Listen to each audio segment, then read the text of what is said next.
Once again welcome to the Google chemistry. और आप सभी लोग कैसे हैं? आशा करते हैं आप सभी लोग बहुत अच्छे होंगे और लेक्चर्स को एंजॉय कर रहे होंगे। तो बच्चों, जैसा कि अभी तक हम लोग पढ़ रहे थे सॉलिड स्टेट, और सॉलिड स्टेट में बहुत ही आगे बहुत ही इंपॉर्टेंट हम लोग सेक्शन पढ़ रहे हैं इस समय। क्या यहाँ पर हम लोग निकालना जान रहे थे नियरेस्ट नेबर डिस्टेंस और रेडियस के बीच में आपकी रिलेशन। तो आपकी थर्ड और लास्ट रिलेशन हम लोगों को ये बहुत ही इंपॉर्टेंट है। यहाँ पे हमें फाइंड आउट करना है कि नियरेस्ट नेबर डिस्टेंस क्या होती है और आपकी रेडियस में इसमें रिलेशन क्या होती है। अभी तक हम लोगों ने 2 पॉइंट आपके डिस्कस कर चुके हैं। आपका सिंपल क्यूबिक सेल डिस्कस किया, उसके बाद हमने डिस्कस किया फेस सेंटर्ड क्यूबिक सेल। तो बच्चों, आज हमें डिस्कस करना है बॉडी सेंटर्ड क्यूबिक सेल। तो इसके लिए आप सभी को पहले नंबर में पता होना चाहिए कि what do you mean by body centred. तो जो बच्चे हमारे लेक्चर देख चुके हैं पुराने या देख रहे हैं, उनको सभी को पता होगा कि बॉडी सेंटर्ड का मतलब क्या होता है। देखो बच्चों, मैं एक बार रिकैप करा देता हूँ। बॉडी सेंटर्ड का मतलब होता है कि किसी भी यूनिट सेल के बिल्कुल सेंटर में अगर कोई एटम प्रेजेंट है तो उसे हम क्या बोलेंगे? बॉडी सेंटर्ड यूनिट से बोलेंगे। यहाँ तक सभी को क्लियर है? क्योंकि हर चीज़ यहाँ पर इस चैप्टर में रिलेटेड है। जब हम कोरिलेट कर पाएंगे, जब हम इमेजिनेशन अपना बढ़ा पाएंगे, तभी हम चीज़ों को अच्छी तरीके से समझ सकते हैं। इसीलिए आपकी डायग्राम बने हुए हैं जो कि पुराने आपके लेक्चर से बिल्कुल बनाए हुए सेम इसीलिए बने हुए हैं ताकि आप अच्छे से कोरिलेट कर पाएँ कि कैसे हमें चीज़ों को समझना है। क्योंकि रटने से आप कंफ्यूज हो जाएंगे, रटने से आप डेरिवेशन नहीं दे पाएंगे। अगर आपके दिमाग में एक बार इसकी पिक्चर क्लियर हो गई, फिर आपको कभी रटने की ज़रूरत नहीं पड़ेगी। ठीक है, तो आप डेरिवेशन भी आराम से कर लेंगे।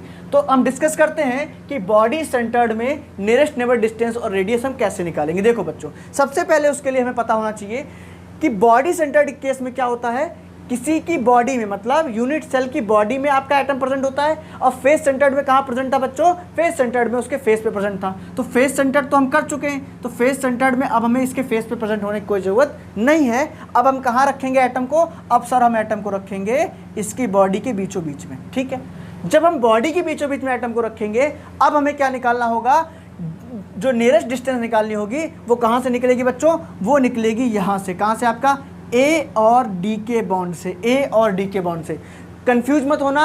ए आपका आगे वाला कॉर्नर है और ये डी आपका कौन सा कॉर्नर है? ये पीछे वाला कॉर्नर है। इसको अगर नाम दे दें ए बी सी डी, इसको हम ई दे दें, तो ये ई से नहीं जुड़ा हुआ है, ये जुड़ा हुआ है आपका डी से। तो आपको उसके लिए क्या निकालना पड़ेगा बच्चों?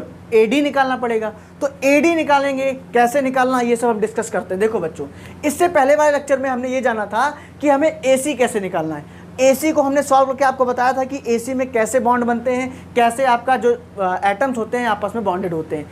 बिल्कुल ठीक उसी तरीके से आपका बॉडी सेंटर्ड में भी एटम आपके बॉन्डेड होते हैं। एक बार हम छोटा सा डायग्राम बना के जरूर देखेंगे कि इसके केस में आपके एटम जो होते हैं वो किस तरीके से बॉन्डेड होते हैं, ताकि आपको पिक्चर बहुत अच्छे से क्लियर हो जाए कि आपके एटम जो होते हैं वो किस तरीके से बॉन्डेड होते हैं। देखो बच्चों, अब हम क्या करेंगे? हमने क्या किया? इसके बॉडी के सेंटर में किसी एक एटम को रख दिया, और क्या किया? इसके बैक वाले कॉर्नर पे किसी एक एटम को रख दिया, और क्या किया? इसके इस फ्रंट वाले कॉर्नर पे किसी एटम को रख दिया। मैं पहले ही बता चुका हूँ ये तीनों सेम साइज के हैं, तो साइज आप इसमें मेंशन मत करिएगा कि ये मत देखिएगा कि आप सोचेंगे एक साइज, इसका साइज छोटा है, इसका साइज बड़ा है। तीनों सेम साइज है, थोड़ा बनाने में डिफरेंस है। तो होगा क्या? ये तीनों आपस में बॉन्डेड है, तो बीच में क्या बनेगा बच्चों? बॉन्ड बनेगा।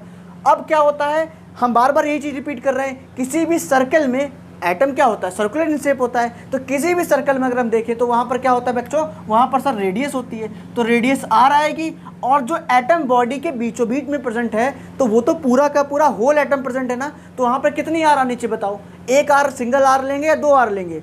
सर वहाँ पर तो अगर एटम बीचों बीच में पूरा प्रेजेंट है तो वो तो पूरा एटम कंसीडर करेंगे। तो पूरा एटम कंसीडर करने के लिए यहाँ पे बच्चा कितना लेंगे हम? यहाँ पर सर 2 आर लेंगे। और ये वाला हाफ प्रेजेंट होगा तो यहाँ पर हमें कितना कंसीडर करेंगे? सर यहाँ पर हम आर सिर्फ कंसीडर करेंगे।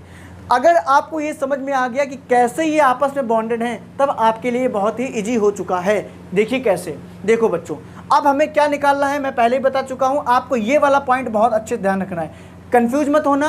जब हम फेस सेंटर्ड की बात कर रहे थे तो वहाँ पर D = AC/2 था, क्योंकि AC आपका फेस सेंटर्ड एटम देता था। यहाँ पर आपका D = AD/2 है, क्योंकि AD आपका बॉडी सेंटर्ड आपको एटम देता है। ठीक है बच्चों, अब हमें AD, जैसा कि यहाँ पर AD लिख दिया, तो इसका मतलब सर ये हुआ अब हमें क्या फाइंड आउट करना है? AD फाइंड आउट करना है। अच्छा, तो अब AD फाइंड आउट करना है तो AD हम कैसे फाइंड आउट करेंगे? देखो बच्चों, AD फाइंड आउट करने के लिए हमको क्या क्या पता होना चाहिए? यहाँ पर आपको सेम चीज़ दिख रही होगी, AC और CD देन AD।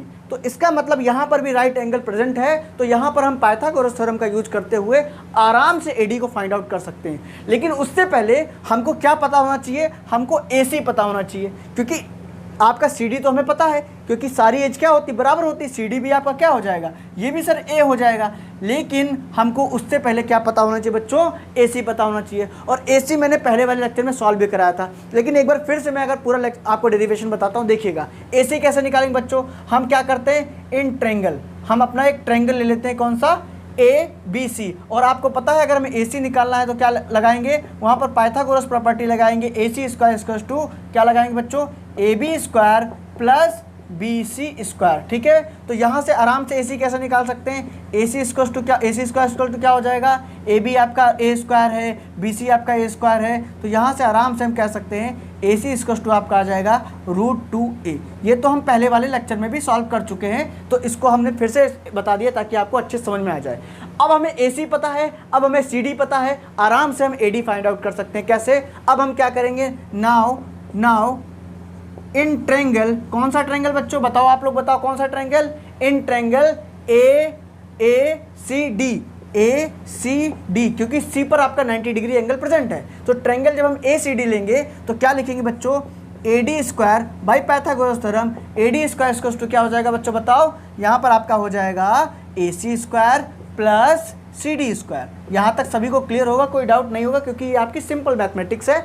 अब क्या करेंगे बच्चों, हमें तो AD चाहिए, तो AD स्क्वायर इक्वल्स टू क्या हो जाएगा, AC आप यहाँ पे निकालते हुए आए हैं, तो AC को क्या लिखेंगे बच्चों, यहाँ पर सर AC की वैल्यू लिख देंगे, √2a लिख देंगे, इसका होल स्क्वायर। फिर क्या करेंगे बच्चों, फिर CD है हमारे पास, अब CD में क्या करेंगे, CD इक्वल्स टू क्या है बच्चों आपका A स्क्वायर। अब क्या लिखेंगे बच्चों, यहाँ पर सिंपल मैथमेटिक्स को फॉलो करते हुए आपका जब इसे हम प्लस करेंगे तो यहाँ पर ये आपका क्या आ जाएगा, 2a square plus A square, ये आपका बच जाएगा 3a स्क्वायर। और अगर हमें AD चाहिए बच्चों तो क्या हो जाएगा, AD इक्वल टू सर हो जाएगा √3a।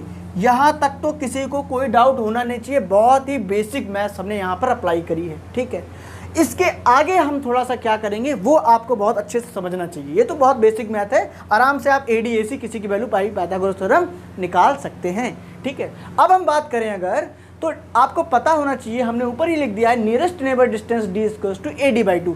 सबसे ज़्यादा इंपॉर्टेंट और की पॉइंट यही है, आप तीनों में आराम से यही की पॉइंट लगा के आराम से निकाल सकते हैं। क्योंकि जब हमने फेस सेंटर्ड की बात की थी तो यहाँ पे AC/2 था। क्यों था AC, क्योंकि AC वाली लाइन पर ही आपका फेस प्रेजेंट था और उसी में आपका एटम प्रेजेंट था। लेकिन in the case of the body centred there is atom is present in the centre of the body, therefore we have taken the D equals to AD/2। Okay, अब हम बात करते हैं कि AD कैसे निकालेंगे। जब आपको AD, यहाँ पर AD की वैल्यू आ गई तो D आराम से निकाल सकते हैं। कैसे निकाल सकते हैं बच्चों, कैसे निकाल सकते हैं, यहाँ पर लिखेंगे इसको, अगर इक्वेशन फर्स्ट मान लें तो क्या लिखेंगे बच्चों, बाई इक्वेशन फर्स्ट क्या लिखेंगे, आप यहाँ पे लिख सकते हैं D इक्वल्स टू AD/2 और AD की वैल्यू आप निकाल चुके हैं, तो यहाँ पर आपका आ जाएगा √3a/2।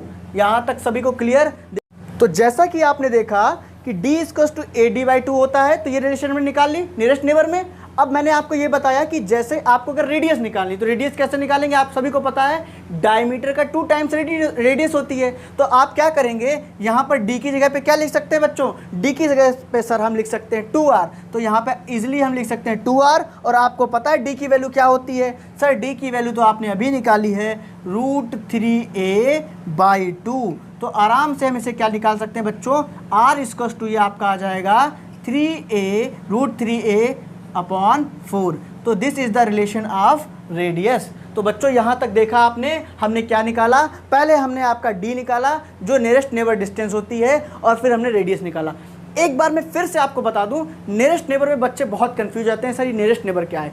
कुछ भी नहीं है, जो मैंने आपको एग्जाम्पल दिया था यहाँ पर O2 वाला, आप देखिएगा कुछ भी नहीं है। अगर आप 2 ऑक्सीजन के एटम्स को आपस में मिलाते हैं, मॉलिक्यूल बनाते हैं, तो आपसे कहें हम कि इनके बीच में आप निकालो डिस्टेंस कितनी है, तो अगर इनके बीच में डिस्टेंस निकालनी होती क्या करते हैं, आपकी इसका O मॉलिक्यूल का, अगर ये O मॉलिक्यूल है, ऑक्सीजन का मॉलिक्यूल है, तो ऑक्सीजन का अगर ये मॉलिक्यूल पूरा बना हुआ O2 मॉलिक्यूल, तो O एटम अगर ये आपका है एक, दूसरा भी आपका O एटम ऑक्सीजन का एटम है, तो यहाँ पर इसकी रेडियस R होगी, कोई भी एटम लें आप, और इसकी भी रेडियस क्या होगी बच्चों R। तो अगर मैं पूछूं इन दोनों के बीच में कितनी डिस्टेंस है, तो सभी लोग ये बताएंगे सर इन दोनों के बीच में डिस्टेंस 2R होती है, क्योंकि जो डिस्टेंस हम निकालते हैं किसी भी मॉलिक्यूल में वो हमेशा उसके न्यूक्लियस से मेजर की जाती है। तो इन द केस ऑफ डैट आपकी डिस्टेंस कितनी है 2R है। तो वही आपका सेम सिनेरियो लगता है यहाँ पर कि दो एटम के बीच में, देखो दो एटम के बीच में, एक आपका ये एटम हुआ A वाला, एक आपका O पॉइंट वाला, तो इन दोनों के बीच में कितनी डिस्टेंस है, इन दोनों के बीच में R प्लस R डिस्टेंस है, ठीक है।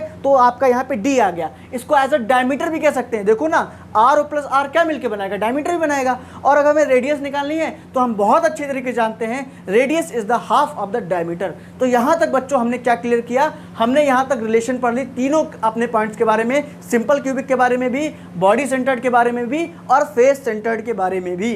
अब यहाँ से हमारा बेस किसके लिए बनेगा, पैकिंग एफिशिएंसी, जो आपके एग्जाम में हमेशा पूछा ही जाता है। तो इसको बहुत अच्छे से समझ लेना। अगर आपको कोई डाउट है तो कमेंट बॉक्स में आप कमेंट करके कभी भी हमसे पूछ सकते हैं, ठीक है बच्चों। अगर आप लेक्चर एंजॉय कर रहे हैं तो प्लीज़ आप लाइक भी करते रहिए, अपना सपोर्ट देते रहिए।